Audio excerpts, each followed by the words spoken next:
Olá, muito boa tarde. Eu sou a jornalista Elis Santiago e nós hoje vamos conversar com o Dr. Tiago Madureira, ele que é especialista em direito do consumidor e agora está chegando as férias, está chegando o Natal. As férias de janeiro é muito comum o movimento de ir e vir no país das famílias que se organizam para viajar. Com as viagens, as passagens, as hospedagens, costuma ter muito abuso aí, muito problema em algumas famílias.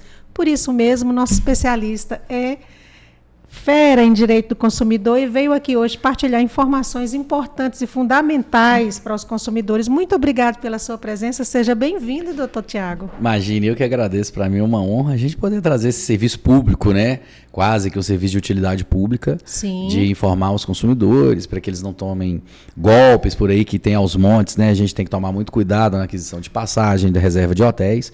Então a gente vai conversar um pouco sobre isso hoje, tentando alertar ao máximo a população para que ela esteja bem informada na hora de adquirir seu pacote de viagens.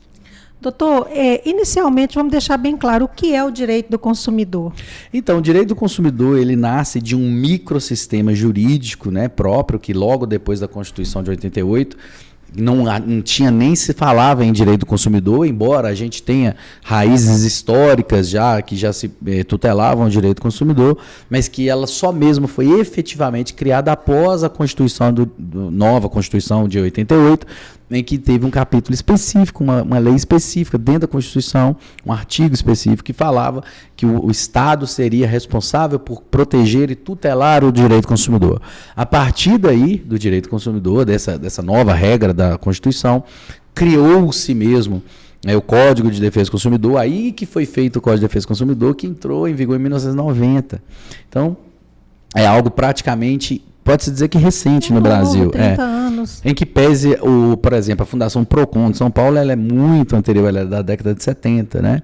Então, nos Estados Unidos, por exemplo, que já é a maior potência econômica do mundo, que sempre estimula o consumo, né? O consumo e tudo mais, é algo que vem desde a década de 50. Mas a gente tem muitas outras coisas, outras leis e outras raízes históricas que remontam do tempo de Hammurabi, há 3.000 anos antes de Cristo, a gente já se falava em direito do consumidor. Só que isso depois, com o passar do tempo, foi tendo a necessidade realmente de ser entabulado mesmo, de ser legalizado, de ser colocado num código, num conjunto de leis, num compêndio de leis mesmo, de um ordenamento jurídico, algo que cabia muito e veio muito a calhar pós-situação de guerra, pós-situação de revolução industrial e etc., em que a questão consumerista ela ficou muito mais presente nas nossas vidas, né? É aí que a gente foi entender o mercado, os serviços e os objetos e as relações de consumo, elas estavam cada vez mais presentes, uma vez que as pessoas deixaram de consumir só alimento. Não é? Que a gente, se virmos bem, se colocarmos na ponta do lápis, fizermos uma análise histórica, há 60, 70 anos atrás, as pessoas praticamente só consumiam basicamente roupas, pouco e comida. Né? A gente praticamente não tinha eletrodomésticos, né? Se pensarmos bem, há 40 anos atrás, há 50 anos atrás, onde você ia que tinha um ar-condicionado? Hoje toda residência vai ter um ar-condicionado, computadores, veículo, né? Televisões, veículos e etc, etc, etc. A quantidade de veículos hoje que se tem na rua é infinitamente maior, né? E proporcionalmente maior do que se tinha antigamente. Antigamente, a cada 10 famílias, 2, 3 tinham um veículo em casa. Hoje, a cada 10, 8 tem. Então, assim, é algo que foi tendo uma necessidade, uma evolução histórica, quando houve a mudança da forma de consumo, né? Da forma do comportamento, né, Sim, de propriamente dita. Então foi havendo a necessidade de se criar uma regulação. O Código de Defesa do Consumidor é algo que aqui no Brasil tem esse negócio, né, da lei pegar ou da lei não pegar. Então foi uma lei que pegou muito. E logo depois, ainda que tardiamente, né, em 1997 se editou um outro decreto, uma lei, e aí começaram a surgir mesmo os PROCONs via Brasil, né, a nível Brasil. E foi engraçado que virou um objeto de ameaça, né? Que as pessoas, o consumidor se sentiu ofendido no lugar e falou assim, eu vou te levar no PROCON, bem comum. Que é o sinônimo de que aquela lei pegou, né? Então, que as pessoas acreditavam na força e na coerção que o PROCON podia exercer sobre um determinado lojista, e ele passou a ser objeto de ameaça. Então, as pessoas respeitam o órgão. Então, é algo realmente que deu certo e que está aí, não tem como voltar atrás, está cada dia mais tutelado, sempre tendo muitas modificações, mas no bom sentido, porque existe a grande necessidade de você mudar também e adaptar as normas, né? Basta dizer que hoje, basicamente, sei lá, não sei o percentual, sinceramente, não sei, mas imagina a quantidade de gente que faz compras pela internet, né? De quanto que é o percentual das compras feitas pela internet e presencial. Né? Então mudou muito. Então houve a necessidade também de se adequar a essa questão para que essa tutela fosse efetiva, né? E não só apenas porque o costume é uma fonte do direito, né? Os costumes, os juízes podem analisar as leis e os costumes e querer aplicar um direito a partir dos costumes, mas a partir do momento que você tem isso tutelado, chancelado, outorgado de forma legal, numa lei, num artigo, se tem uma proteção muito mais ampla e muito mais efetiva. Fica mais fácil para não cair no caso da interpretação pessoal. Exato. Lá na frente, nas outras cortes. Aí vem aquela questão do costume, né? Várias leis, inclusive, emanaram do costume no Brasil. Um grande exemplo disso é o cheque pré-datado. Não existe cheque pré-datado. O cheque, ele é um título, né? Que é uma ordem de pagamento à vista. Então, o cheque pré-datado, o brasileiro inventou esse negócio de pré-datar o cheque, né? E de parcelar as compras no cheque. Daí veio o cartão de crédito parcelado, que as pessoas não fazem ideia. O único país no mundo que parcela compras no cartão de crédito é o Brasil. Então, em qualquer lugar que você vá, quando você fala que vai comprar algo a crédito é uma vez. Então, assim, passei no crédito, no mês que vem minha fatura, e beijo pra você. Entendeu? E não tem isso. Então, o parcelamento na fatura no cartão de crédito é uma coisa do Brasil. Então, isso é uma fonte de costume, né? Então, assim, em função disso aí passaram-se a entender que isso era uma questão contratual, que o consumidor tem direito, a partir do momento em que a loja oferece esse parcelamento, ele tem que cumprir, etc. Então, assim, são essas coisas que vão acontecendo e vai mudando, né? Agora, por exemplo, mas é recente basta dizer que a gente tem as redes sociais, as pessoas compram nas redes sociais. Então, assim, há 5, 6 anos atrás, isso era raro. Né? Hoje tem lojas, né? Hoje você usa muito o aplicativo mais famoso, hoje é o WhatsApp, hoje você manda dinheiro via WhatsApp. Então, assim, tudo tem várias questões que estão sendo sempre mutantes, né? E precisam de ser realmente abarcadas por novas leis em razão dos costumes, emanando dos costumes, né? Doutor, a gente, quando chega nesse período que tem filho, eu, por exemplo, tenho uma filha de 8 anos, um já adulto, programa para viajar porque as férias escolares. Aí tem um movimento mesmo no país de crianças que viajam agora e no final de julho, meado para o final de julho. Qual é o principal erro de uma família quando programa uma viagem? Programar em cima da hora é o principal deles, né? Porque você tem que ter uma certa antecedência para que você consiga fazer uma boa reserva, consiga gerir bem aquela reserva, né? E consiga comprar com preço bom. Então, você deixar para a última hora é uma péssima ideia. Então, quando você vai começar a falar assim, eu quero viajar nas férias, mas você ficou sabendo disso quando? Né? Porque quando você já programa suas férias, é bom que você já tenha o local, né, pré-estabelecido. Então, quando você já vai na correria, viu uma promoção bacana, entra naquilo, aquilo pode ser inclusive um golpe. Porque na bacia das almas você quer fechar algo na ânsia de estar fazendo em algum lugar, de garantir, então, assim, minha filha está me enchendo o saco para ir para tal lugar, agora eu quero ir com ela para lá, e você pesquisa assim na internet, no primeiro lugar que você achou, sem você fazer uma mínima pesquisa, uma mínima checagem, você acaba comprando um link falso. Né? Então, isso é um erro tremendo que você tem que evitar. Você a passagem aérea também fica muito cara em cima da hora. Muito cara, muito cara. A passagem aérea, na verdade, ela tem 2 vieses assim, que a gente tem que pontuar, mas que em hipótese alguma ela pode ser levada em consideração, mas a gente tem que dar essa informação aqui para a gente não falar que é mentira, porque daqui a pouco vai ter gente falar que passou por uma experiência positiva, contrário a isso, mas a gente tem que pontuar.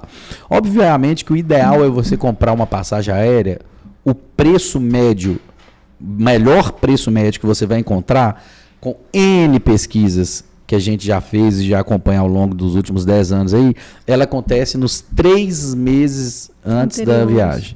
Os 3 meses anteriores. Quanto mais perto da viagem, próximo a esses 3 meses, mais cara vai ser a passagem. Uma antecedência muito mais... Para trechos nacionais, tá? Tá. Nacionais, porque internacional muda um pouco a figura. Mas para trechos nacionais, se você adquirir essas passagens com uma antecedência muito grande, pode ser que você também não faça um ótimo negócio. Por quê? Porque aquelas passagens começaram a ser comercializadas, você tem o avião todo disponível, ou o ônibus todo disponível, ou o trem todo disponível. Então a companhia e a empresa ela ainda não testou o preço daquele produto. Então ela está tranquila ainda porque ela não tem a ideia e a percepção de que sobrarão muitos lugares naquele voo. Vamos dar um exemplo de avião aqui para ficar mais fácil. Uhum. Então ela, sem essa ideia de que está se aproximando a época daquela viagem, com o avião todo cheio, ela vai dar o preço que ela quer. Correto? 3 meses para o voo, ela já começa a ceder o sinal de alerta. Porque ela sabe que o brasileiro, é uma característica de consumo, ele não se antecipa com tanto tempo assim, mas ele também não deixaria para comprar um voo com tamanha antecedência. Então, nesse período, é o período que você consegue fazer a melhor compra. Tá? O melhor preço médio. Isso no caso do transporte. No caso do transporte. Hotel também é a mesma regra? O hotel só muda a regra quando vocês têm um evento que foi marcado para determinado local e ele está naquela época ali. Por e exemplo, que as pessoas decidem. Réveillon. Ou jogos, entendeu? Final. Por exemplo, agora, quarta-feira, agora a gente tem uma final de um campeonato importante. Certo? E aí, as pessoas, o meu time se classificou tardiamente para essa final. Então surgiu uma demanda, né, nova. A gente pode chamar de demanda espontânea? Uma demanda espontânea de meses, semanas para cá, que o meu time se classificou para fazer esse jogo. Uhum. Antigamente eu tinha 3, 4, 5, 10 pessoas por dia procurando voos e hotéis para essa cidade. Hoje eu tenho 1.000. Entendeu? Então a oferta e a procura, porque os preços eles são calculados via algoritmos. Então o algoritmo vai jogar esse preço lá em cima. Então são coisas são eventos que você começa a surgir e começa a ter ciência de algoritmo, né, de inteligência artificial. Tudo calculado. Na Europa de maneira muito mais efetiva ainda, porque não tem ninguém nem vigiando. O próprio site e o sistema deles já faz tudo sozinho, né? Então, teve uma febre recente agora no show do Oasis, uma banda britânica que estava há muito tempo inativa. Aí eles voltaram para fazer uns shows. O ingresso que eles começaram a lançar no preço lá tinha um preço de 100 libras e no final do dia ele estava a 3.000 libras. Porque o preço ele é flutuante, eles não fixam o preço para o ingresso. A demanda foi tão grande, a procura foi tão alta, que o algoritmo foi julgando o preço lá para cima de forma automática e o preço era aquele, compra quem quiser. Entendeu? Isso mas é um exemplo para a Inglaterra, tá? Que não vale para aqui, mas é só para as pessoas entenderem, terem uma noção como é que funciona essa oferta de lei e procura. Passagem de uma forma geral 90 dias, hotel tem a ver muito com as datas comemorativas. Os hotéis costumam já deixar fechados os pacotes para datas específicas, né? Por exemplo, é muito comum um hotel não reservar dias separados para um pacote Réveillon. Então, se você for ao Rio de Janeiro, por exemplo, em que 3, 4 milhões de pessoas vão para Copacabana para assistir o Réveillon, um hotel não vai fechar 1 dia, 2 dias ou 3 dias ali. Ele já bloqueia a agenda, né? E ele só vai te vender a semana, né, do Réveillon. Podem ser 4 dias, 5 dias, 1 semana, não interessa. Então, dependendo da demanda e da oferta e da época, o hotel varia demais de preço.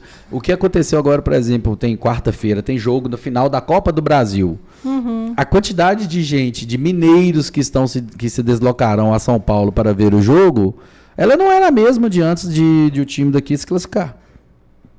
Entendeu? Então, assim, as pessoas querem ir para lá. Então, aí, para os voos, isso afeta diretamente o valor dos voos. Os voos de Belo Horizonte para São Paulo, sim, naquele dia, naquela semana, eles estão 4, 5 vezes mais caros. Entendeu? Porque as pessoas querem ir para lá e acaba sendo longe, então as pessoas evitam ir de carro ou de ônibus, né? Então elas vão procurar mesmo avião. Aí quando a procura daquela época, que o período está tão grande que o preço está lá em cima. Né? Então, isso não é regulado, doutor? Em lei, livre mercado, as companhias podem fazer isso, os hotéis podem fazer? Podem fazer. No Código de Defesa do Consumidor existe um artigo específico que proíbe a elevação do preço sem justo motivo, tá? Sem justo motivo, querendo se aproveitar de uma situação. Um exemplo básico que deu era quando houve uma questão na época de protestos, da greve de caminhoneiro, e o preço dos combustíveis foi lá para cima, e tinham postos que estavam cobrando R$7 e tinha postos que estavam cobrando R$11 no litro de gasolina. Entendeu? Mas o que motiva esse posto de gasolina a cobrar R$11 por litro de gasolina? Nada. Porque a gasolina que ele está te vendendo, ele já está com ela no tanque.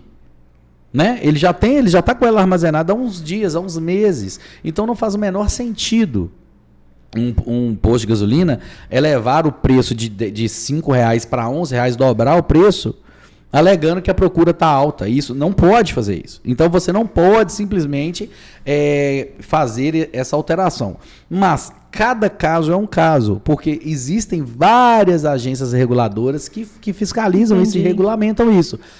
Tá, no Brasil tem um Conselho de Turismo, né? Conselho Nacional de Turismo. A ANAC, por exemplo, que é a Agência Nacional da Aviação Civil. Sim. É a ANAC que regulamenta isso. As aéreas. As aéreas. A NTT, as terrestres, né? Então tem as agências reguladoras. As agências reguladoras são as empresas que fazem isso. Então, doutor, recentemente o Congresso andou alterou ou não alterou, se o senhor souber, a questão de horário de entrar em hotel, check-in e check-out. Então, alterou sim.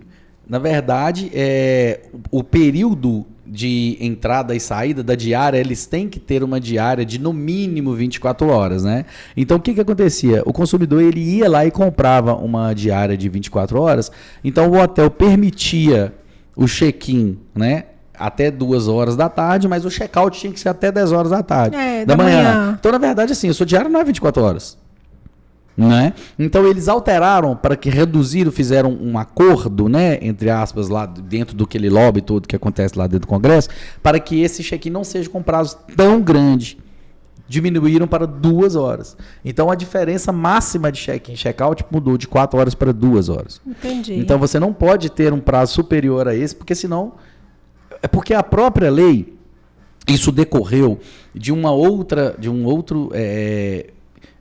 outro artigo de lei também, que fala que se você sofrer um atraso superior a 4 horas, né, de um aeroporto, de um voo, de alguma coisa assim, você é considerado atraso mesmo, e a empresa aérea ela já começa a ser obrigada a te fornecer algumas coisas.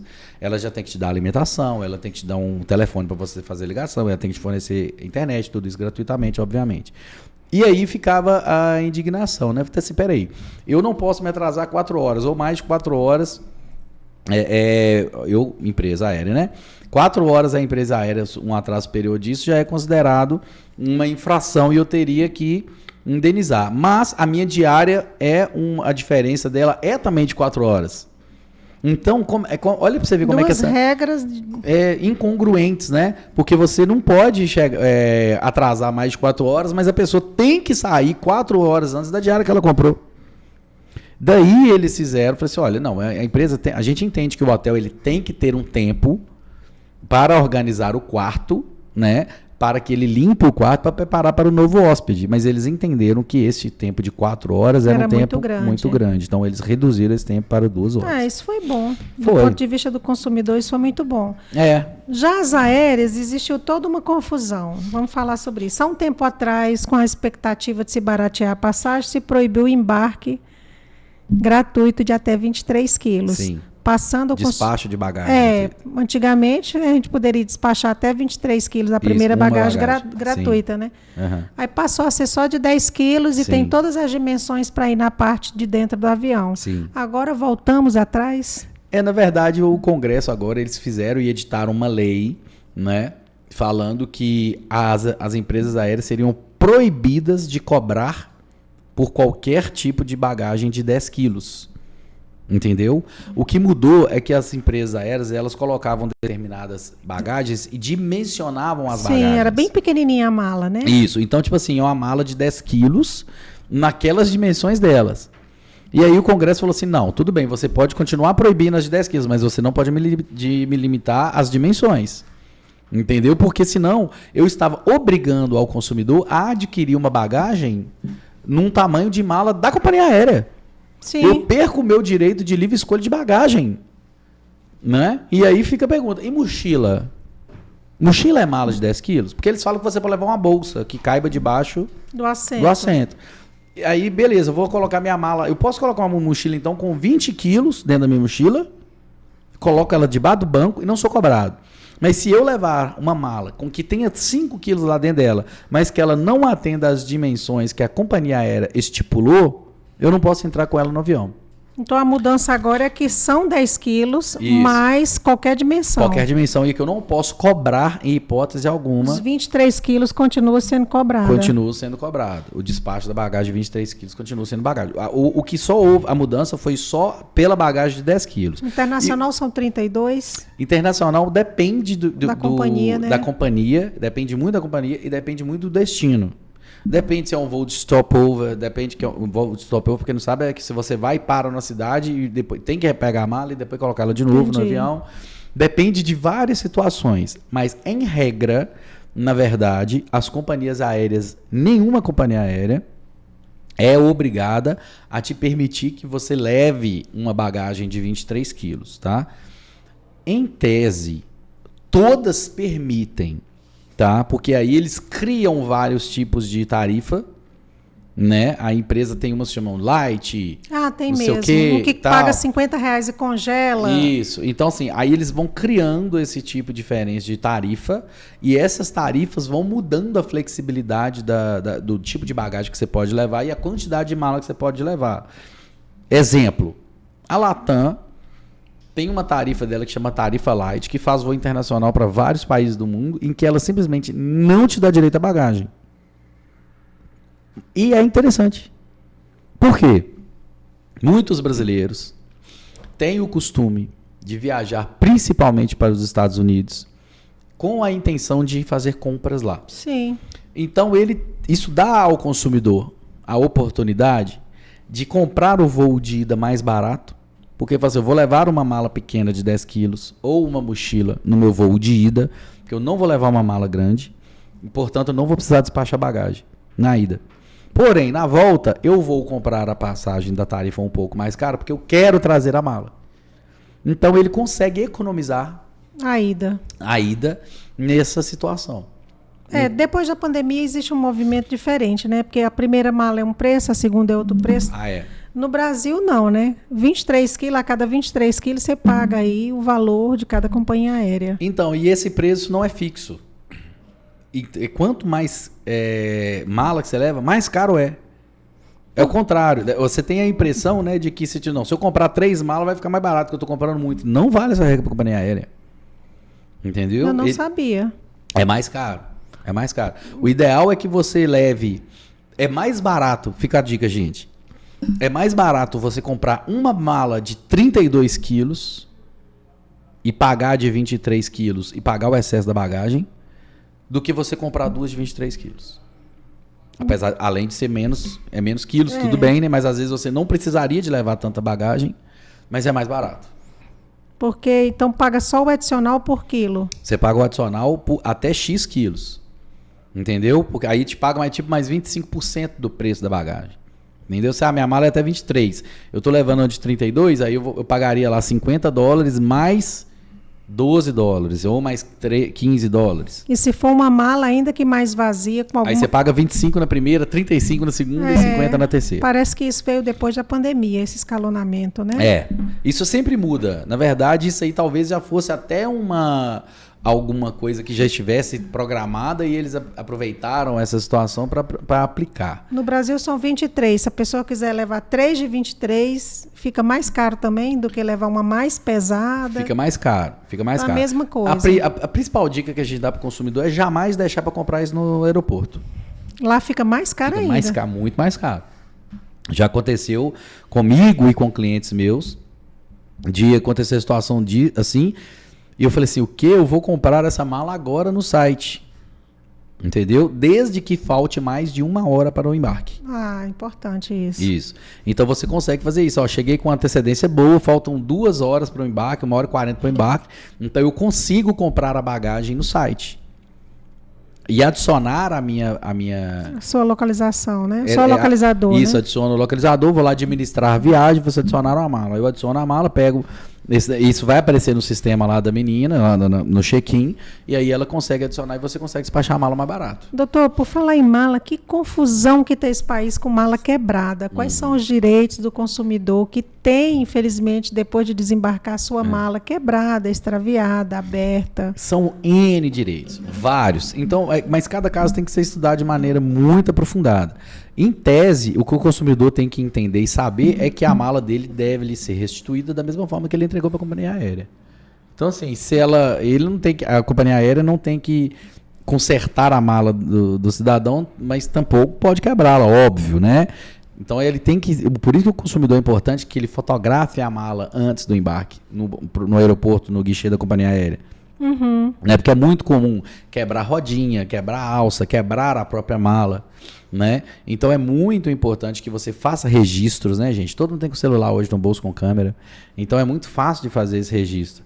Então hoje em dia é muito comum. Eu tenho N casos, vários e vários casos no meu escritório, de todo tipo de extravio que você quiser. Abertura e tirada de objeto. Tem de subtração de itens, tem de extraviar a mala de forma definitiva, tem de roubar a mala do cliente. Tem de da mala ficar extraviada. A pessoa foi viajar 11 dias, a mala foi restituída para ele no 9º dia. Teve que comprar tudo de novo. Tudo de novo. Tem um cliente meu que foi pedir a noiva em casamento. Foi pedir a namorada em casamento. E num evento específico, extraviaram a mala e a aliança dele estava dentro da mala. Mas como é que esse cara foi lá e despachou a mala com a aliança dentro da mala? Aí é que tá. Ele não despachou. Ele estava com ela na bagagem de mão. Ele tinha despachado uma outra mala e foi na bagagem de mão. Chegaram lá na frente, na hora de embarcar no aeroporto, eles falaram que o porão da aeronave estava lotado e que não caberia no avião e obrigaram que ele despachasse a mala dele. E a mala dele que despacharam extraviaram. E a aliança que ele ia levar consigo dentro do voo, né? Tava lá, já tava para Ai, que transtorno. Isso. Então, assim, acontece N situações. E os valores valem a pena, doutor? Valem a pena, claro que valem. Porque você não perde, depende do que aconteceu. Por exemplo, se você teve sua mala quebrada, depende muito do valor da valise, né? Então, assim, quanto que custa uma mala dessa sua nova? Essa mala minha custa R$1.000. Você vai aceitar que quebraram sua mala e beleza? E tudo bem? Sabe? Então não é bem assim. Então, porque tem mala que não tem conserto. Essas malas de polioprileno, né? Que eu não sei como é que é o nome dele. Provavelmente vou ler errado, tá? Esse nome aqui é polipropileno. Um negócio assim, é um plástico rígido. Durão, Aquele plástico, aquilo quebra. Você sabe o que você faz? Joga fora. Não tem conserto. As mais novas estão vindo com as rodinhas para tirar. Isso. Na hora de embarcar, Sim. né? Elas rodam. Isso. E já tive o caso de um consumidor, de um cliente meu, que ele foi obrigado a tirar a rodinha da mala dele, que ele não é obrigado a fazer isso. Pois é, eu tirei também da última viagem que eu fiz e perdi a bolsa cheia de medicamento. Dentro da minha bolsa eu tirei. Aí. Perdi as rodinhas. Tá vendo? Esqueci na aeronave. Aí a culpa do esquecimento. Fui medicar minha filha. Esqueci. Mas as rodinhas estavam dentro, que eles mandaram tirar. Mas você não é obrigado a tirar a rodinha. Isso não existe. Não porque sabia. Aí mudou aquele negócio assim, o dimensionamento da sua mala não cabe no bagageiro. Então você tem que tirar. Eu falei, não tenho que tirar. Tem que tirar, então você vai despachar minha mala para mim. Eu vou pegar aqui o essencial, vou fechar minha mala, você vai despachar ela para mim gratuitamente. Porque eu não vou tirar rodinha de mala, não existe isso. Pois é, e aí quando desembarca que existe algum problema, ainda no aeroporto tem que fazer um formulário? Isso é importantíssimo. Assim que você sair do avião, deu qualquer problema da sua mala, não saia da área de desembarque. Não saia. Não saia. É ali, naquele momento, em que você deve registrar a sua reclamação. Procurar um funcionário da companhia aérea e fazer um documento, preencher um documento que eles chamam de RIB, que é o Registro de Irregularidade de Bagagem. RIB, que é uma abreviação desse termo. É um documento técnico. É um boletim de ocorrência das companhias aéreas. Sim. Então você tem que fazer esse RIB, você tem que preencher esse RIB lá, falar o motivo da sua reclamação, se foi danificado, se foi extraviado, se foi aberta, o que foi o problema. Agora, infelizmente, aberta, a pessoa costuma ver, às vezes, depois no hotel ou no destino. É porque, na verdade, normalmente, quando alguém abre a mala, você identifica porque o fecho normalmente está num local diferente do que você deixou. Entendi. Né? Porque todo mundo, querendo ou não, as pessoas têm um toque. Todo mundo tem um toque. Eu, por exemplo, eu sempre fecho a minha mala com o fecho virado para baixo.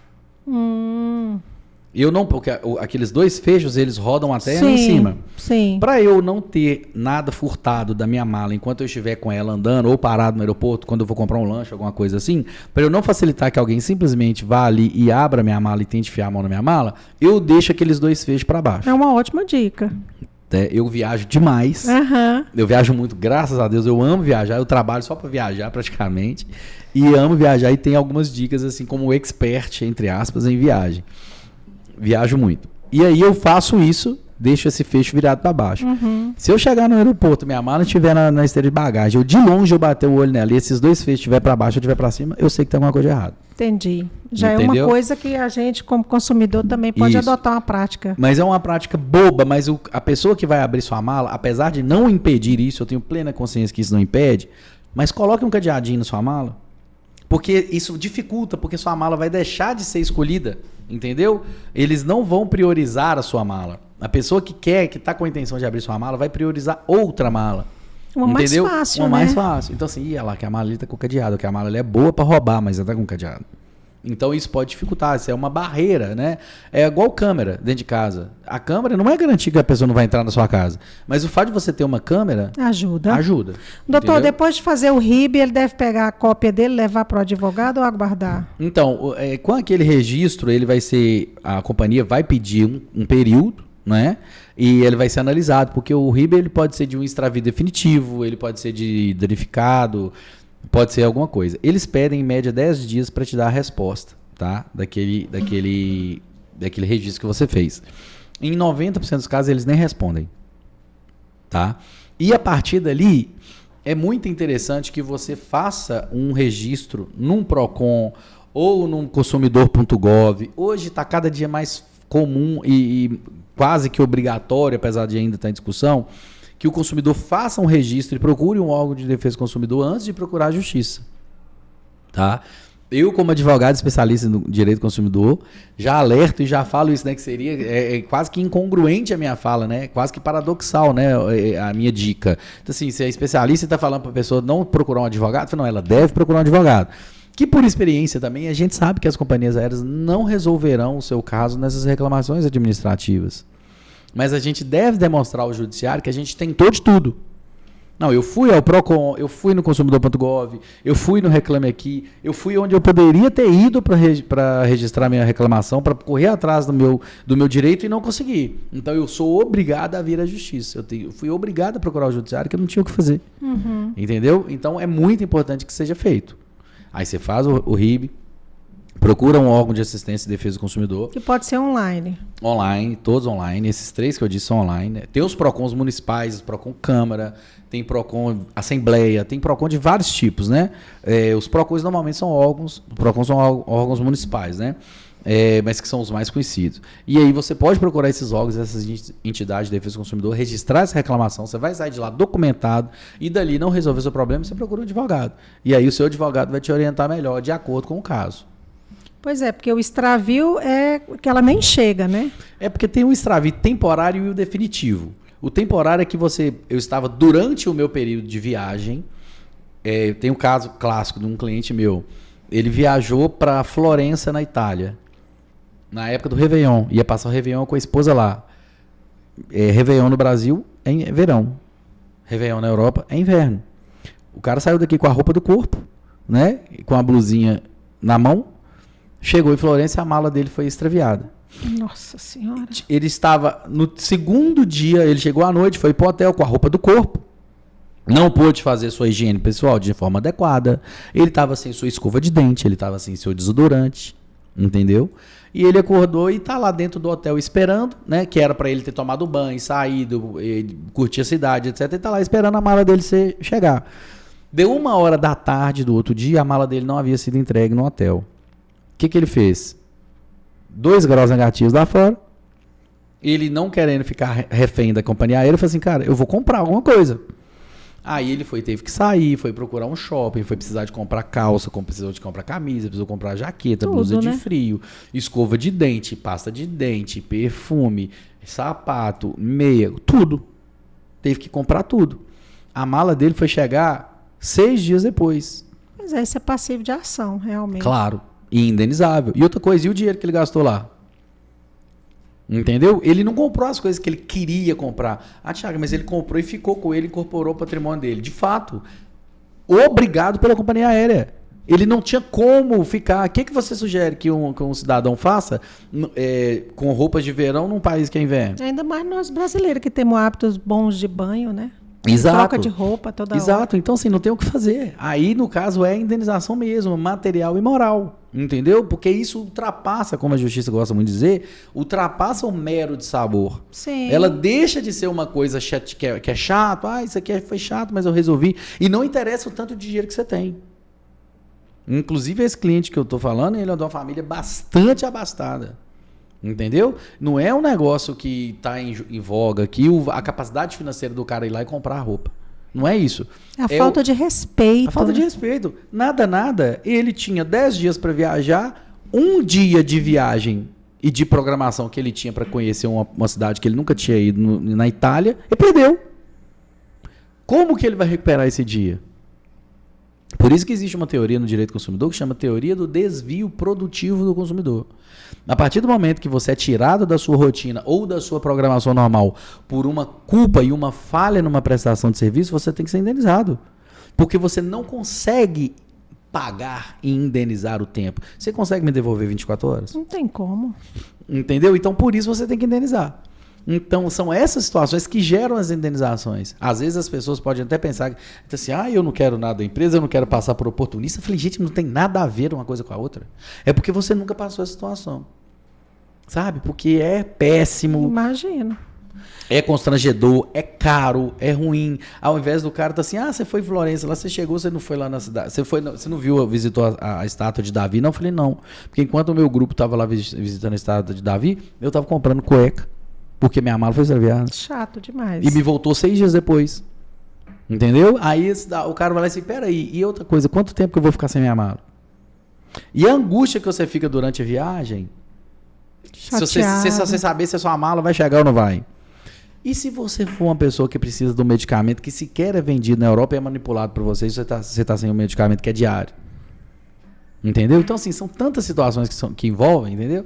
Então, que isso tem que ser levado em consideração na hora do advogado formular a petição para ele analisar bem o caso. Quando a viagem é vendida em grupo, né? Uhum. E chega lá, já está tudo mais reservado. Se acontecer de não ter vaga no hotel... Overbooking de hotel é mais difícil de ver. É mais difícil, né? É difícil de ver, porque normalmente os hotéis eles não vendem as acomodações contando por cabeça. Eles contam por quarto. Eles sabem que tal quarto acomoda X pessoas. Uhum. Entendeu? Então é um pouco mais difícil de se ver, apesar de eu já ter visto. Entendeu? Aconteceu inclusive com um advogado que é cliente meu. Eu advogo para um advogado que não é da área do consumidor, que me contratou.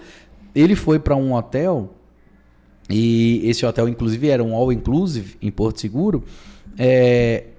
Eles chegaram e venderam para ele entrar lá numa quarta-feira, não é? E all inclusive, o hotel check-in quarta-feira e tudo. Ele chegou lá na quarta-feira, todos os quartos estavam ocupados.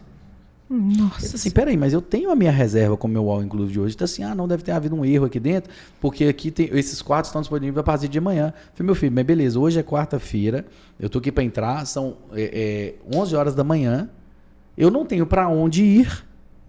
Eu não tenho o que fazer, né? Eu não estou de carro, eu cheguei aqui de táxi, tá eu, minha mulher e minhas 2 filhas. O que eu vou arrumar?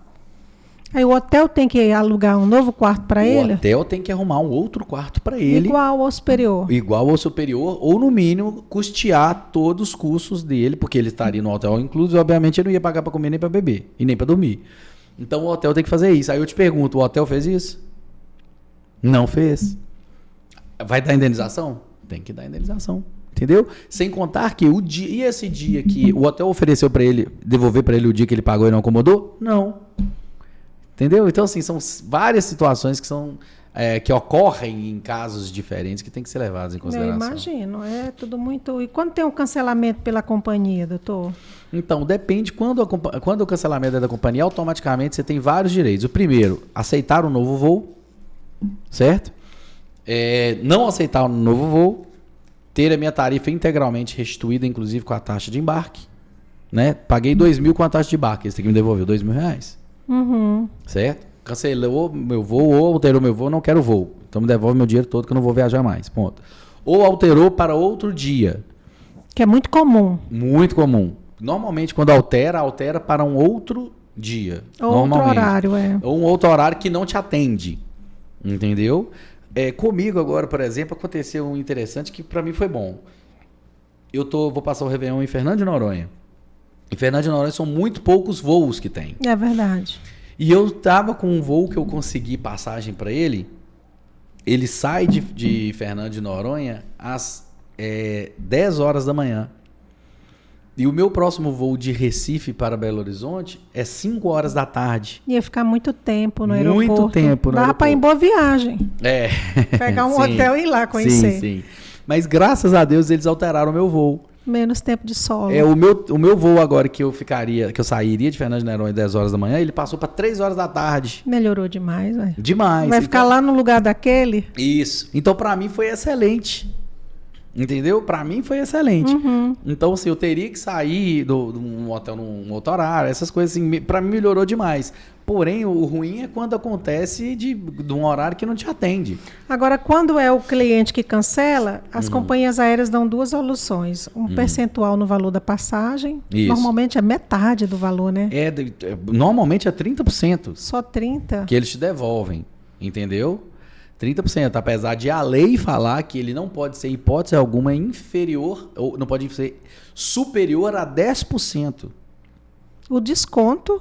Não pode ser superior a 10%. Então, se a passagem era R$1.000, ela tinha que comprar... Se devolver 900. Mas eles não fazem isso. Eu já cancelei passagem a metade do valor. Mas aqui, você está no Brasil, Ninguém cumpre, né? É aí que tá, entendeu? É por isso que eles falam assim, a empresa aérea tem muito processo, as pessoas são oportunistas e não sei o quê.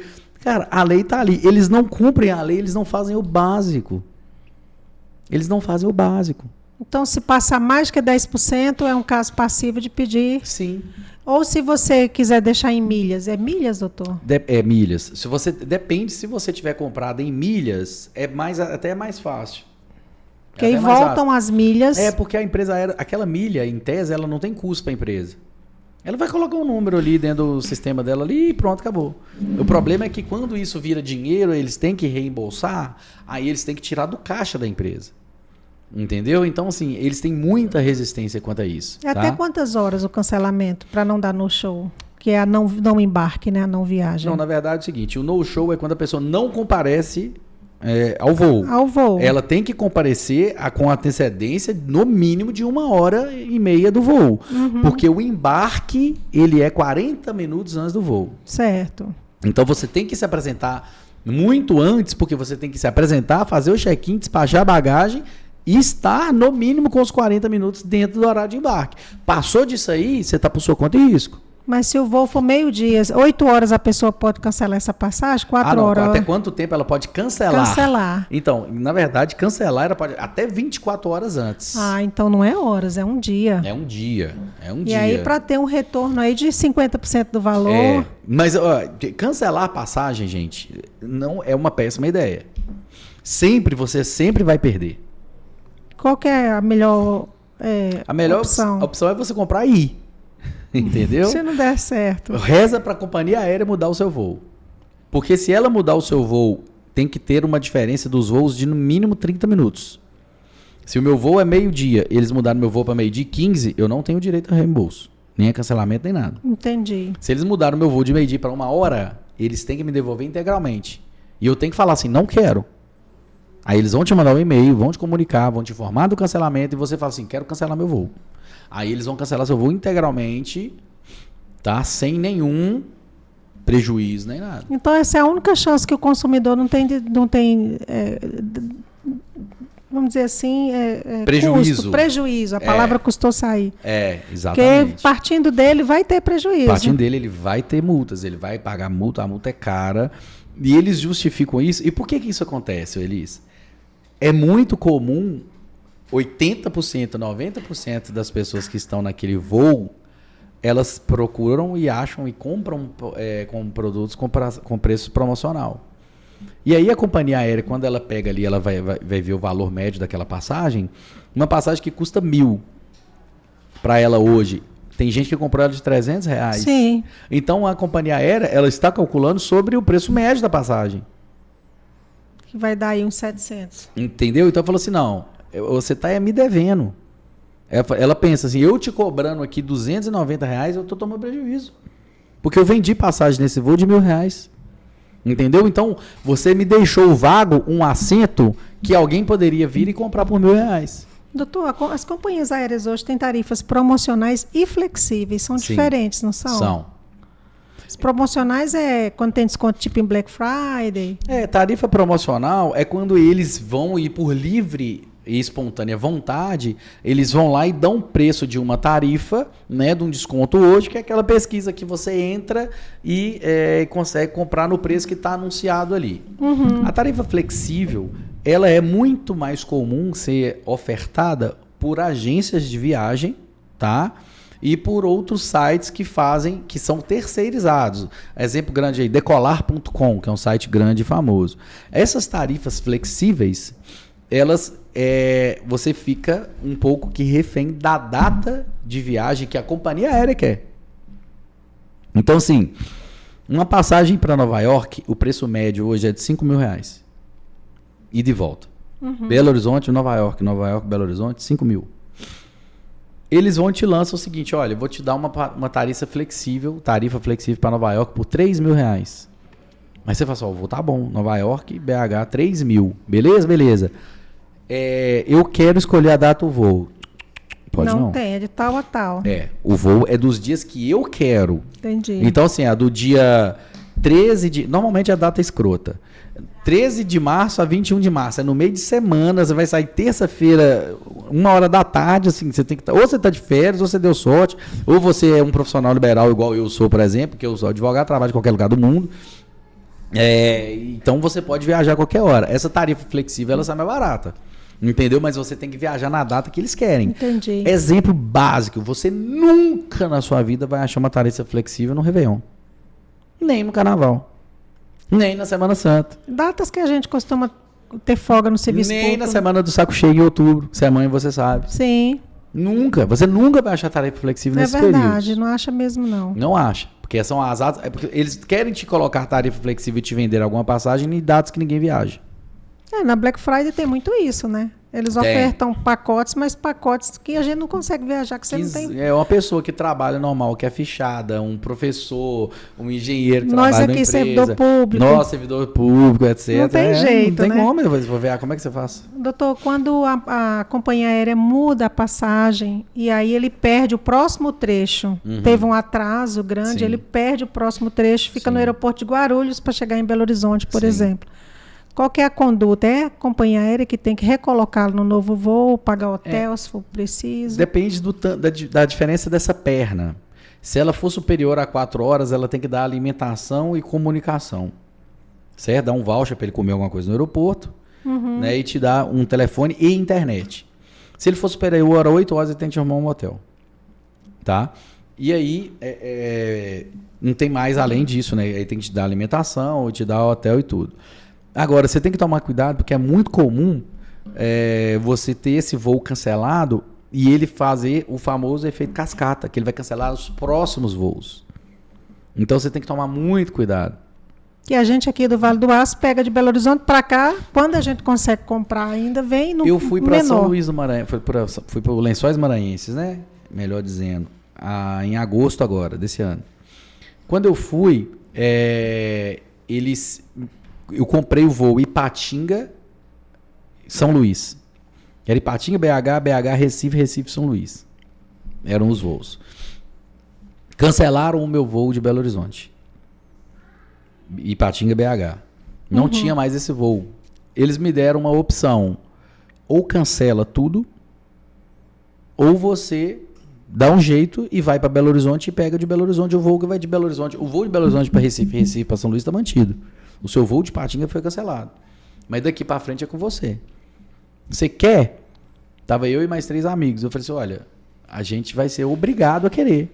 Porque nós já temos hotel reservado lá em Lençóis Maranhenses, já estamos com o carro alugado de São Luís, já estamos com hotel reservado em São Luís. Nós tínhamos outras várias e várias situações. Passeios, né? Passeios comprados, várias coisas que já estavam compradas e reservadas que a gente não podia nem cogitar a hipótese de deixarmos aquilo para lá ou de não ir para Belo Horizonte. Então nós pegamos um carro, fomos de carro para Belo Horizonte, de Belo Horizonte, pagamos o estacionamento do aeroporto, entendeu? Do estacionamento do aeroporto,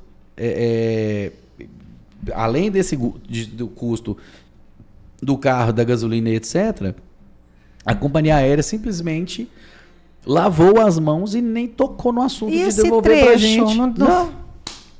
Ficou por isso mesmo. Ficou por isso mesmo. Que loucura. Aí não quer que a gente processe. Tem que judicializar, uai. Ou seja, eu e mais 3 amigos pagamos o voo. Trecho. Ipatinga, Belo Horizonte. 8 voos. Ipatinga, Belo Horizonte 4 vezes. Ida e volta. A Azul não nos forneceu esse voo. Quais são as provas que a gente tem que juntar, doutor? Nesse a gente tem as provas do cancelamento, né? Eles informando. Normalmente vem até linkzinho pelo WhatsApp, não? Vem por SMS, WhatsApp.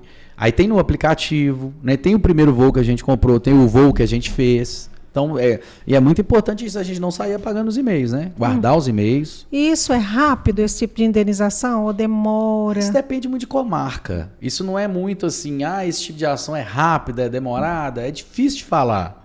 Então, cada cidade ela tem uma característica diferente, cada comarca tem uma forma de operar e de tramitar este processo. Mas não são ações que demandam muita dilação probatória, não. Não é um negócio que assim, eu vou ter que aumentar muito a prova, vou ter que fazer perícia, essas coisas. Normalmente não. Normalmente é uma coisa que você se resolve ali com a documentação. Entendeu? Mas é o tempo de um processo. É pequenas causas? Cabe em pequenas causas também. Que é mais rápido, não é? Depende também de um monte de coisa. Olha só como é que a gente é leigo, imagina. Porque tem justiça comum aqui no Vale do Aço, tem algumas varas no Vale do Aço, cíveis comuns, que andam mais rápido do que algumas varas de juizado especial. Porque todas elas são cheias. Todas têm muito processo. O negócio é consultar advogado mesmo. O negócio é ir no seu advogado e esperar. Doutor, eu acho que a gente já falou sobre mala danificada, sobre overbooking, extravio, regras de bagagem, vamos lá. Eu fiz uma anotação porque eu já sabia que o doutor era fera, que agradeço a Janaína, né, da educadora, que me passou o contato, um abraço para a Jana, e falou que o senhor era fera mesmo. Elis, aproveite, que ele sabe muito. Quem sou eu? Pois é, print, e-mail, foto, gravação, as provas que fazem diferença para o consumidor reclamar e entrar com ação, você já falou, isso. E-mail é importantíssimo. Porque toda comunicação, a gente tem que pensar o seguinte, olha, tudo que tiver que você consiga armazenar e juntar como meio de prova, te ajuda. Prova no processo, gente, já pode sobrar, não pode faltar. Então, tudo que você puder fazer de prova, faça. Se você fizer essas ligação, anota o protocolo, pede a gravação, faça isso. Anote, junte essas provas. Essa obrigação é sua.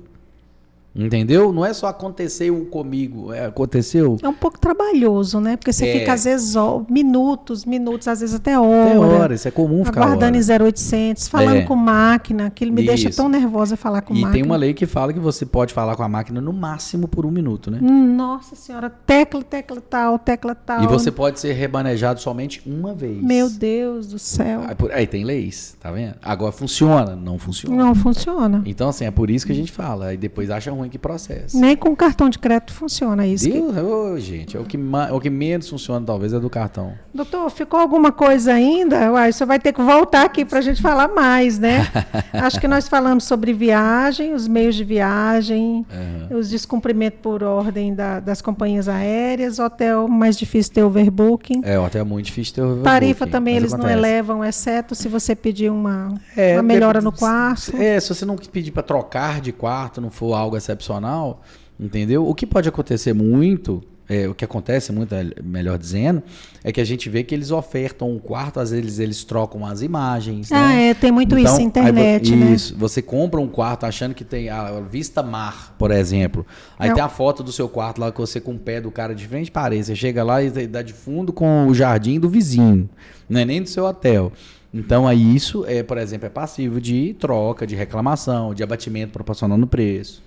Entendeu? Nós temos mais ações contra as companhias aéreas do que contra os hotéis? Muito mais. Muito mais. Porque essas ações, a companhia aérea, principalmente, porque é muito comum ter individuais, né? Então, tem pessoas que viajam sozinhas em avião para fazer viagens a trabalho e etc. E provavelmente, quando acontece um problema desse de hotel, esse negócio assim, normalmente quando você está com um grupo, com uma família e etc, e é mais difícil de acontecer. Os hotéis são mais confiáveis mesmo, né? Mas acontece também que eu já vi um caso de um cliente, por exemplo, que ele atrasou um voo dele, tá? Ele estava indo para o aeroporto de Navegantes, em Santa Catarina. Ele ia para uma pousada na Serra Catarinense, lá na pousada do Rio do Rastro, que é um local em Santa Catarina muito famoso. E ele pegou esse voo em Ipatinga e o voo foi atrasando de Ipatinga para Belo Horizonte atrasou, Nossa, de Belo Horizonte para Santa Catarina atrasou, de Santa Catarina eles mudaram ele de aeroporto porque o voo de Navegante já tinha saído, ele teve que voar para Florianópolis, de Florianópolis ele teve que pegar um carro para chegar na pousada. Ele chegou na pousada, ele não avisou do horário da pousada. Ele não avisou que estava atrasando, ele não conseguiu, tipo assim, ele com o quarto reservado lá e tal. Eles chegaram na pousada, a pousada não colocou outra pessoa no quarto dele? E é porque hoje em dia tem uma regra que você coloca o cartão de crédito para reservar. Não, acho que 24 horas antes eles cobram. E o dele estava pago. Tipo assim, porque eles falaram que o voo dele, assim, que hora que você vai chegar mais ou menos? Olha, nossa entrada na pousada deve acontecer até o meio-dia. Aí ele entendendo que ia chegar lá até o meio-dia, o pessoal sabendo, eles não apareceram nem nada, eles falaram, o pessoal deu no show. Mas a obrigação é do consumidor de avisar? Não. Houve um erro? Na verdade, houve um erro na comunicação e a pousada não esperou um tempo né? hábil, né, de até de 24, não esperou nem vencer uma diária dele, né, porque ele teria que entrar no hotel até 2 horas da tarde, né? Aliás, o check-in é a partir das 2 horas da tarde. Então tem o check-in, porque na verdade o check-in as pessoas não sabem, mas o check-in ele tem horário mínimo e máximo. Tá? Então isso, por exemplo, essas informações têm que ser checadas antes de você reservar um hotel. Uhum. Então, quando você compra e reserva no local, você tem que saber qual que é o horário de check-in. Ele fala só, do check-in é das 14 às 18. Eles podem falar assim, nós não fazemos check-in depois das 18. E não fazer mesmo. E não fazem. Eles não é que eles são obrigados. Isso aí não é questão de obrigatoriedade. Porque você pode não ter uma recepção 24 horas. Entendi. Depende para onde você está indo. Entendeu? Então, por exemplo, eu vou chegar lá 8 horas da noite. O cara fala assim, você não entra aqui 8 horas da noite. Porque eu não tenho ninguém para receber. Eu não tenho ninguém para fazer o seu check-in, seu cadastro. Eu só Mas tenho aí vigia. tem que estar tudo escrito lá? Tudo tem que estar escrito. Obviamente que tem que estar escrito. Tem que estar lá nas regras da reserva. Porque, na verdade, o problema nosso é que quando a gente entra na internet, a gente vai entrando, olhando aquilo de qualquer forma, a gente acaba reservando, vê o quarto, gostei do quarto, gostei do preço, você entra. Você não leu as regras. Uhum. Entendeu? Eu, com a minha expertise, me acho super inteirado. Falo que sou super cuidadoso. Passei por uma situação dessa que me deu raiva um dia desse para trás. Fui para um hotel. Cheguei no hotel, eu estava de carro. Aí tem lá a informação. Possui estacionamento? Sim. Beleza, eu vi que tinha estacionamento. Falei assim, dá para mim, vambora. Cheguei lá, os caras me cobraram R$200 pelo estacionamento. Me cobraram. Estava escrito na reserva que cobrava os R$200? Estava. Você não prestou atenção. Doutor Tiago Madureira leu? Não li. O que eu fiz? Pus o rabo entre as pernas e paguei. Nesse caso... Falei, casa de ferreiro, espeto de pau. É o negócio. Falei assim, cara, eu não tenho o que fazer. Eles colocaram na reserva. Eu não fui cauteloso o suficiente. Agora... Você acha que a informação foi bem dada, foi de forma clara, ostensiva, etc? Não dá nem para entrar nesse mérito. Tá lá no asteriscozinho, né? Lá embaixo do contrato. Eu tinha que ter lido. Sim. Porque lá tem escrito lá assim, leia as características da pousada. Eu só li a regra geral, né? Que tá falando que você possui Wi-Fi, banheira, não sei o que lá, salão de jogos, academia, estacionamento. Wi-Fi gratuito, tal. Comodidades, né? Tem um quadro resumo de comodidades. E tinha um asterisco no estacionamento. Consultar a situação do estacionamento. Eu não fui lá e não olhei que tinha no estacionamento de cobrar. E paguei. E a gente é assim, né, Tiago? A gente é assim. O problema é que a gente tem preguiça de ler essas coisas. A gente é muito... Me apresente alguma pessoa na vida que já leu um contrato de um cartão de crédito. Um contrato da sua conta corrente. Contrato de internet. As pessoas mal leem contrato de aluguel. Hoje, do jeito que tá, então, elas estão jogando tudo na IA. Ela tira uma foto daquele contrato, pede e fala assim, faça um resumo para mim. Entendeu? Isso aí tá muito comum. E se a IA não for paga, ela erra muito. Viu? Ela erra. Demais. Até a paga erra. A paga, sobretudo, a paga para direito, então, não funciona. A inteligência artificial para direito não funciona. A inteligência ela é artificial, ela é burra. Ela não é inteligente de fato, porque ela não sabe interpretar artigo. Então, assim, acreditar de tudo que está ali na internet é um perigo. Por isso que é bom também a gente falar isso e o especialista falar. Porque as pessoas acreditam, às vezes eu vou falar alguma coisa aqui, a pessoa vai lá e vai procurar na internet, a inteligência artificial do Google vai dar para ele uma resposta e ele vai falar que eu tô falando merda. E falando palavrão também, né? No caso. Aí... Tranquilo. E aí, na verdade, eu não tô. É porque as pessoas estão acreditando cegamente no que tá ali naquela IA e se esquecem de saber que, na verdade, foi uma outra pessoa que não é especialista que programou aquilo. Então, é importante as pessoas não acreditarem 100% nas informações. E ela é um resumo das quantidades de informação que ela acha, né? E, principalmente, quando a gente fala de viagens, Elis, é muito importante que as pessoas peguem a opinião de outras pessoas que foram. Tem muito comentário, né, nos sites. Muito comentário. Porque tem comodidades que você precisa. Por exemplo, tem muita gente que viaja com cadeirante.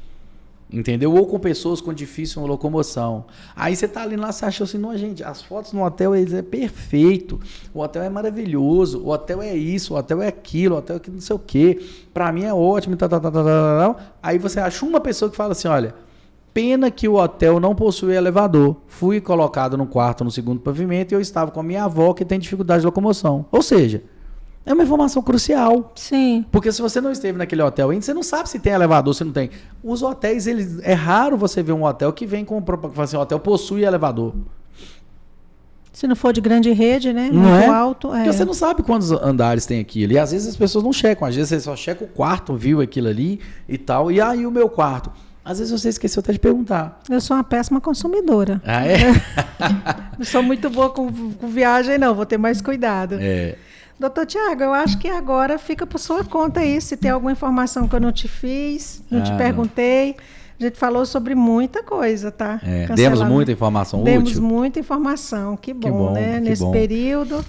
Pedi ao senhor para me ajudar a disseminar esse podcast que vai ser postado. Claro, por favor. Né? E queria que você deixasse suas redes sociais e uma mensagem final para quem nos assiste. Bom, na verdade é bom a gente fazer um apanhado geral, né? E explicar para a pessoa que a regra número 1 que existe, e toda vez, e tudo que você for consumir, é você não fazer isso com pressa. Hoje em dia está muito comum, muito golpe, muito link falso, né? Muita imagem distorcida. Hoje a distorção de imagem é uma coisa muito efetivo. Uhum. Se você me vir no Instagram, capaz de você me achar bonito. Entendeu? Mas você vai ver essa cara feia minha lá, na hora que você me vira ao vivo aqui no podcast e fala assim, gente, as meninas não querem que no Instagram, não. Entendeu? Então isso acontece também com os bens de consumo. Isso acontece também com os hotéis. Porque todo hotel, eu nunca fui num hotel que a foto da mesa do café da manhã é a que está no site. É sempre inferior, né? Nossa, é sempre inferior. Os caras produzem a mesa de café da manhã. Entendeu? Então isso é importante você saber. Porque acontece, é tão peculiar as coisas, é tão subjetivo para cada caso, que é muito fácil, por exemplo. Eu vou para Belo Horizonte para pegar vou pegar um hotel em Belo Horizonte para pegar um voo, de lá eu vou embora, vou tomar um cafezão do hotel, o hotel serve café da manhã, o cafezão do hotel serve. A partir de que horas? Você sabe se vai dar tempo de você tomar café, fazer o check-out, e ir para o hotel, ir para o aeroporto? Então, o consumidor ele deve ter muita cautela. Ele deve ver e anotar as suas necessidades. Anote as suas necessidades. Você quer um hotel, você está indo para uma cidade que é beira-mar, é praia, você quer ficar na praia? É importante você quer ficar no centro. Entendeu? Porque tem cidades que simplesmente é uma característica da cidade. Exemplo, se você for para a cidade de Búzios, no Rio de Janeiro, eu acho, por exemplo, mais vantajoso você ficar perto das Ruas das Pedras do que você ficar perto da praia. Eu não acho que é vantagem você se hospedar em frente à praia em Búzios. Mesma coisa eu te falo sobre Arraial da Ajuda. Eu não acho que é vantagem você se hospedar em frente à praia de Arraial da Ajuda. Porque o legal de Arraial da Ajuda, pra mim, é lá em cima, na Rua do Mucugê. Também adoro. Entendeu? Pra mim é isso. Então, cada hospedagem tem a sua peculiaridade. Suas características. Então, é importante que o consumidor pesquise a localidade, pesquise sobre o hotel, leia os comentários, entre no site do hotel, tente fazer contato no hotel, via sua promoção no tal site, é verdade? Aí o cara fala, não tenho esse preço. Entendeu? O cara às vezes ele nem anuncia naquele site. Olha que coisa séria, entendeu? Gente. É seríssimo, porque as pessoas, vamos supor, um dos mais famosos que existe aí é o Booking, né? Tem empresa, eu já vi, empresa que fala assim, não, eu não anuncio no Booking. Entendeu? Porque não é automático, não. É o hotel que se cadastra no Booking. Não é o Booking que se cadastra no hotel. Entendeu? O Booking ele não está autorizado a vender toda e qualquer reserva. Não é? Então, isso são situações que o consumidor tem que tomar bastante cuidado. Saber de quem que ele está comprando. Né? Procurar junto à rede. Toma cuidado. Planeje a sua viagem. Não faça isso na Bacia das Almas, não. Você está indo para um lugar, já vi acontecer várias vezes com um cliente meu. Viajaram em 11 pessoas, eles bateram na cidade, às 11 voltaram para trás, não deixaram entrar no país, porque eles não levaram comprovante de vacinação da febre amarela. Entendeu? Saiba, se você estiver indo para outro país, saiba se exige algum tipo de vacinação diferente, né? No site do Ministério da Cultura, do Ministério do Turismo, tem essas informações. Você tem que buscar. São coisas que você tem que buscar. Ainda mais, gente, as culturas são muito diferentes. Respeitar o lugar onde você está indo, isso, né? Entender, saber qual que é o tipo de comida. Você que é alérgico a algum tipo de alimento, é capaz de tudo, por exemplo, a pessoa que for alérgica a coentro, ela não pode nem Bahia, não pode nem pisar lá. Tudo tem coentro, entendeu? Então, assim, tudo tem uma característica diferente que ela tem que ser estudada antes. A pessoa tem que ter a plena noção e conhecimento e saber o que está comprando. O mais fácil que tem é você entrar no site, gostar do preço, clicar em comprar, digitar o número do seu cartão. Isso é o fácil. Agora, saiba quem que é, saiba se te atende, entre em contato, converse, tire suas dúvidas, mande e-mail, ligue, sabe? Seja cauteloso. Cheque o máximo possível. Veja os comentários, assim, grandes facilidades, assim, farmácia ao lado, porque às vezes você quer alugar uma casa, por exemplo, você assim, beleza, você vai alugar, eu faço uma compra, você está indo de carro? Não estou. Cara, como é que você vai sair para fazer uma compra da sua casa lá e para o supermercado? Você sabe se a casa é perto do supermercado para você fazer uma compra? Você acha que convém isso? Pode ser o diferencial de você ficar nesse hotel ou não? Entendeu? Porque também pode virar uma fria, né? Você planeja, gasta. Pode. Aí você vai ficar num quarto, tem gente, já vi tudo que você puder imaginar, tem gente que é claustrofóbico. Já vi pessoas que ficaram no quarto do hotel e que o quarto do hotel não tinha janela. Desesperou. Não tinha, a pessoa não conseguiu ficar no quarto. Mas daí é que tá. Aí ele me viu com a pergunta e fica até engraçado. Ele falou assim, rapaz, quantos hotéis já ficou na sua vida? Eu falei, rapaz, sei lá, mais de 100.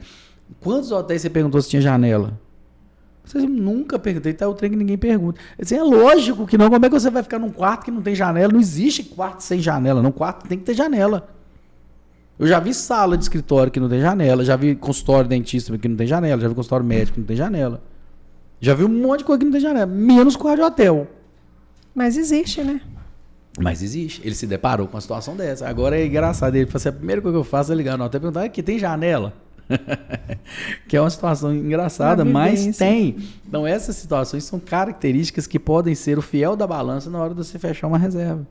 Doutor, quais são suas redes sociais? Pode me procurar lá eu basicamente só uso Instagram, viu, gente? Eu não tenho Twitter, eu não tenho Facebook.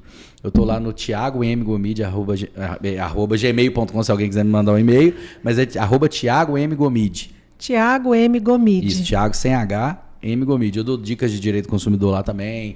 Tem lá de todas as viagens que eu faço. Eu sempre gosto de postar. E quando eu faço isso, eu faço essa divulgação, entre aspas, de todas as viagens que eu faço, até para ajudar outras pessoas. Porque são informações que eu busco e às vezes eu não tenho. Então, quando eu vou, eu conto, eu dou dica de restaurante, que é bom, tal hotel é bom, é perto, não sei o quê. Nunca fui pago por isso. não sou remunerado por isso, mas eu faço questão de informar e de mostrar para as pessoas, porque a minha experiência pode vir a ser uma experiência boa de outra pessoa. Com certeza. Muito obrigada Imagina, por passar mim, essas informações todas. Esse é mais um semi-podcast produzido aqui pela Assessoria de Comunicação Social da Câmara de Patinga. Na técnica está o Júlio César Soares. E volte sempre. Se o senhor entender de milhas, já fica o convite para a gente fazer um podcast sobre milhas, tá? É um negócio difícil de entender. É quase como um Bitcoin milhas, não é? É difícil milhas. Mas depois que você entende que você pega o jeito né? do fio da meada, eu não sei nada. Eu sei, eu costumo usar muito. Eu compro muita passagem com milha. Então depois fica o convite para a gente conversar sobre milhas. Tá, obrigado. Tá já bom? está aceito. Obrigada, pessoal, pela companhia. Tchau, tchau. Até o nosso próximo episódio. Nos ajude compartilhando, comentando. Nós vamos ainda fazer os cortes para postar, tá, doutor? E aí eu vou marcando aí o doutor Tiago. Isso, Tiago M. Gomide. M. Gomide. Tchau, tchau, pessoal. Até nosso próximo episódio.